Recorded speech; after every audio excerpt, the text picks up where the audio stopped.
Hi guys! So this video would be a DIY notebook. As you can see, the designs are not yet done. And if you wanna have this kind of notebook, just keep on watching.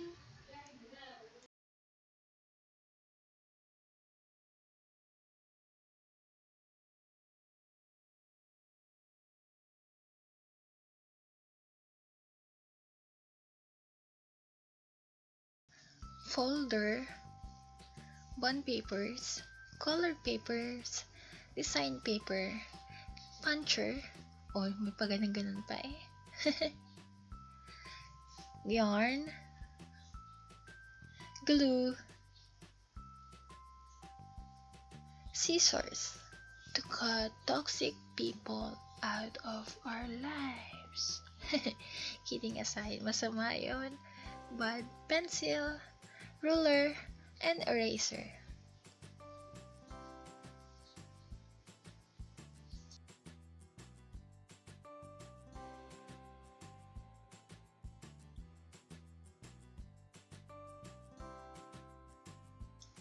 So, ang una kong ginawa ay nag-draw ako not actually nag-measure ako ng 20 centimeter dun sa taas and sa bottom part ng bond paper. I mean, colored paper sa left side. Then, I just connect it.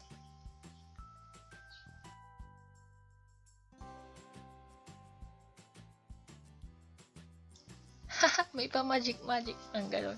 Kasi kinailangan ko ng short bond papers since long yung nakuha ko, I decided to cut them. So, yeah, may pa ganun pang magic. Kala mo naman. So, yun, ginawa ko lang uli yung ginawa ko dun sa colored paper, dun sa pink na papel. And, yeah, ipa-fast forward ko na to guys ha. Hindi kasi ako sanay mag-voice over.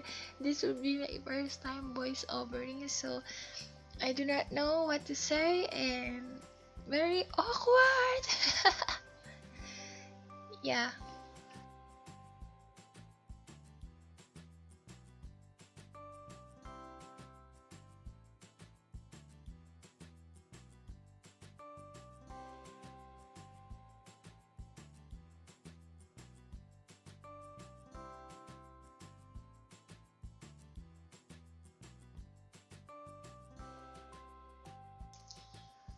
Next thing na ginawa ko ay kinompile ko yung mga ating leaves para maging isa siyang notebook style. So, yan. Ginawa kong parang ano bang tawag doon? Basta yung dalawang pink na colored paper, ginawa kong front and back na parang basta. Then, hinati-hati ko yung yellow kasi limited lang. Tapos, saka ko in-insert yung mga ano ba to? So, ang next na gagawin ko ay idikit sila with the use of glue, of course. And, yeah. And, yeah, guys, ano ba? Ulit-ulit ako. Suggest ko, wag niyong gayahin tong ginawa ko sa part na to. Kasi, this is so epic. Sana, i-punch niyo muna siya bago niyo idikit. So, okay ha?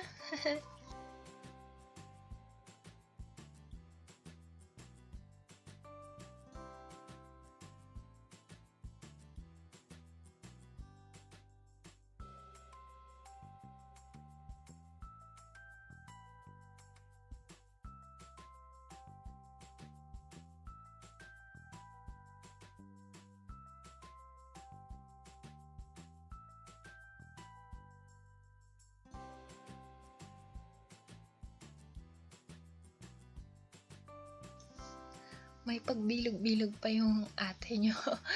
So, kung mapapansin nyo, nag-iba din yung puncher ko. Naging yung sa parang conductor. Kasi nga, ayaw gumana nung sa yung kulay blue, yung malaki. Kasi ang tigas niya. Actually, itong pagpapunch na to, itong part na to ng video, yata to, 5 days na ang nakalipas. So, ang tigas ng papel. So, hindi ko ma-punch. Tingnan nyo. Pakayabang eh.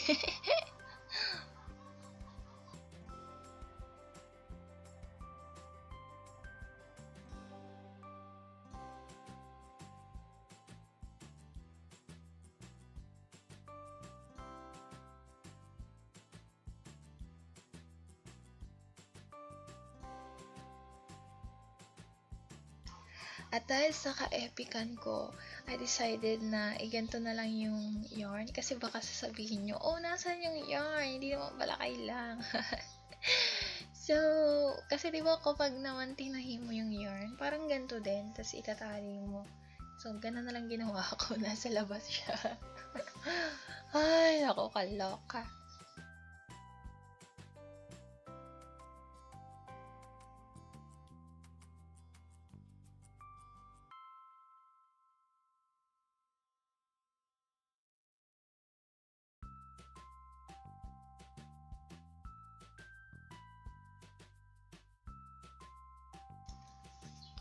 Kinat ko lang yung pinaka parang kasi bago pa tong papel na to, actually, yung tagal na nito sa akin, elementary pa lang yan, yata ako. So, ang ginawa ko ay ginulo ko siya dun sa ating notebook. Actually, guys, this DIY could be your notebook, journal, or planner. Bahala kayo. Basta, yeah. Ay, nakapag-bind tayo ng mga papel. Pwede na tayo na lang kaya mag-bind ng thesis natin para hindi tayo gumasto.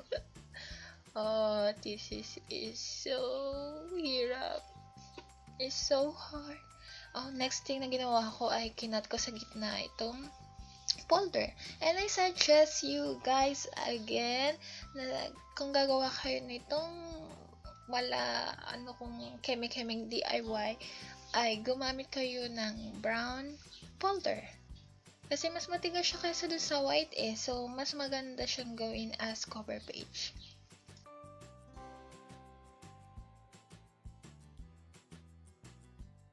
At dahil hindi pantay-pantay ang ating folder, ay ginapit ko lang siya.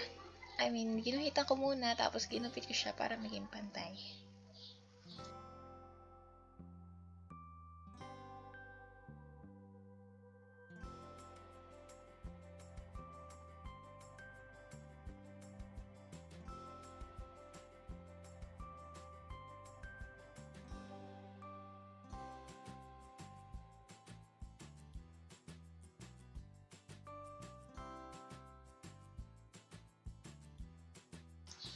And yeah, ididikit lang natin yung dalawang piraso ng folder sa magkabila para magkaroon na siya ng cover page.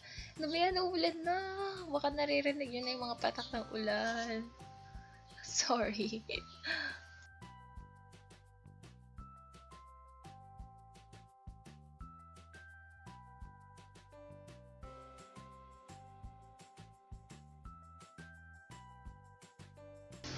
O, diba, naisalba naman natin yung yarn. O, para ding nakatahi.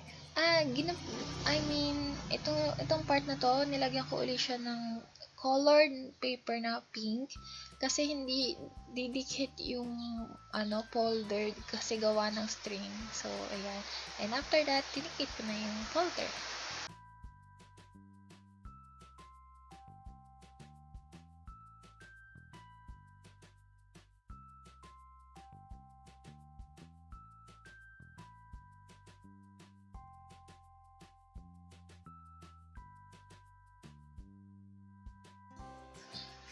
O, diin-diin lang. Oh, naulan na.